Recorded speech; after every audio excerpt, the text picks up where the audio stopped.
Itu pertanyaan pertama, datangnya dari Jayadi dari Semarang. Assalamualaikum warahmatullahi wabarakatuh. Assalamualaikum warahmatullahi wabarakatuh. Buya, misalkan kita dalam perjalanan via bus dari Jakarta ke Semarang, terus berangkat jam 22.00 sampai jam 07.00, sehingga melewati waktu subuh dalam bus, dan bus pas waktu subuh tidak berhenti.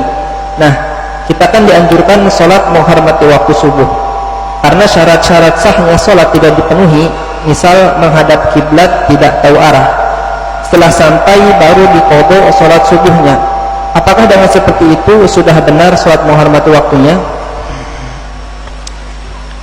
Meninggalkan sholat tidak diperkenankan bagi seorang yang beriman kepada Allah, muslim mukmin yang masih punya akal untuk meninggalkan sholat dalam keadaan apapun.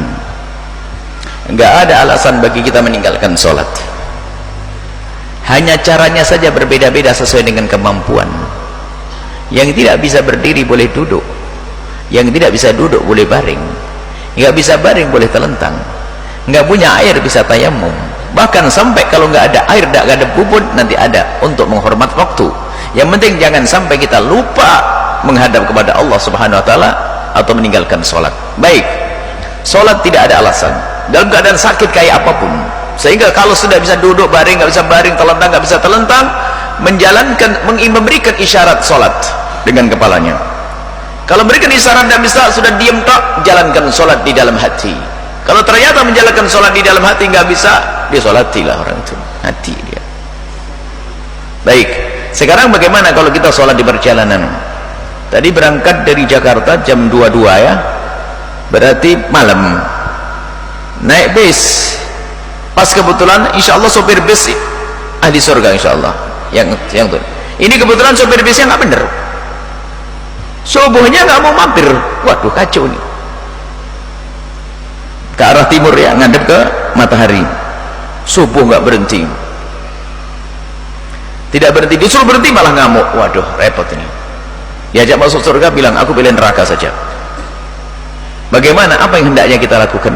Baik, tidak ada alasan bagi anda untuk meninggalkan sholat. Mestinya yang anda berhenti dan turun, minta untuk diturun, minta untuk berhenti. Ternyata supirnya nggak mau, tetap anda wajib melakukan sholat.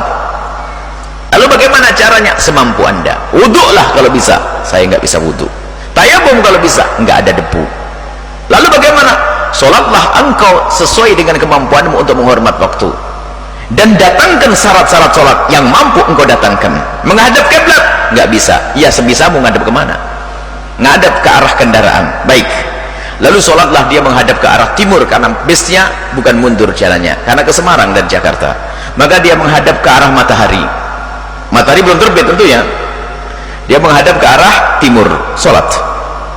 Nggak bisa berdiri, wong bisnya ngebut, dia duduk ngadap ke arah timur. Sholatnya adalah sah, nggak pakai wudhu, nggak pakai tayamum, sholatnya sah, dan dia tidak dosa.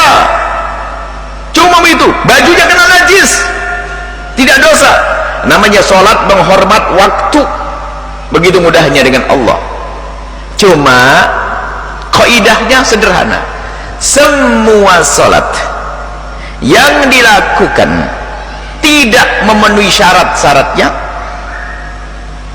tidak memenuhi syaratnya karena udzur, tadi kan udzur, sholatnya sah, tidak dosa, tapi wajib diulang.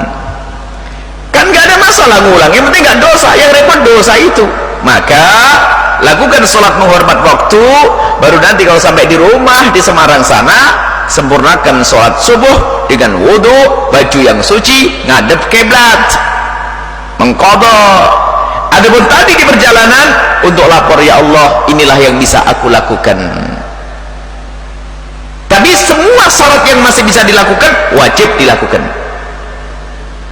Semua syarat kan menghadap kiblat, ya kan? Bersuci dari hadas, bersuci dari najis, itu kan syarat-syaratnya. Kaidah sederhana, semua syarat, semua salat yang dilakukan tanpa memenuhi syarat-syaratnya karena uzur, maka salat itu sah dan wajib diulang, kecuali satu syarat, yaitu syarat menutup aurat. jika ada orang melakukan sholat karena kemudian sholat telanjang karena nggak ada baju, nggak ada daun, nggak tahu hidup di mana ini, maka sholatnya sah dan tidak wajib diulang. Khusus masalah baju saja.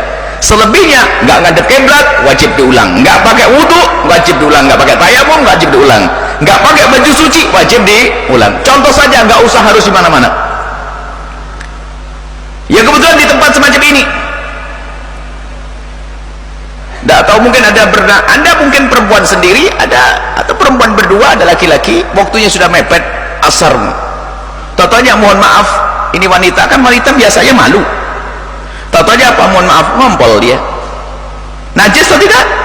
Najis. Nggak mungkin dia mengungkapkan pinjam celananya laki-laki dan sebagainya. Ah, najis gimana? Aduh. Mau ganti, nggak punya ganti, di mana ganti? Mau sholat, sholat. Wudhu, wudhu lah.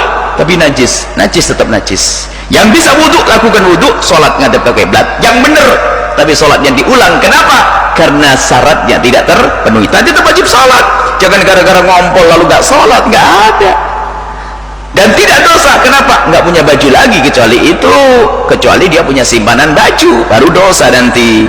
Itulah begitu mudahnya melaksanakan syariat Nabi. Tapi kuncinya adalah ilmu. Ingat, tidak ada yang boleh meninggalkan sholat dalam keadaan apapun. Bahkan kalau ternyata Anda diancam, ditembak, tetap sholat. Nggak bisa berdiri, nggak bisa dengan gerakan, sudah, nggak wudhu, nggak pakai wudhu. Oh, ditembak, ditandang begini, sholat tak wudhu kau. Baik, aku sholat dengan hatiku. Cuman ingat kaidahnya, semua sholat yang tidak terpenuhi syaratnya harus diulang. Ngulang kan nggak susah, ngulang kan nggak dosa. Yang penting nggak dosa itu loh.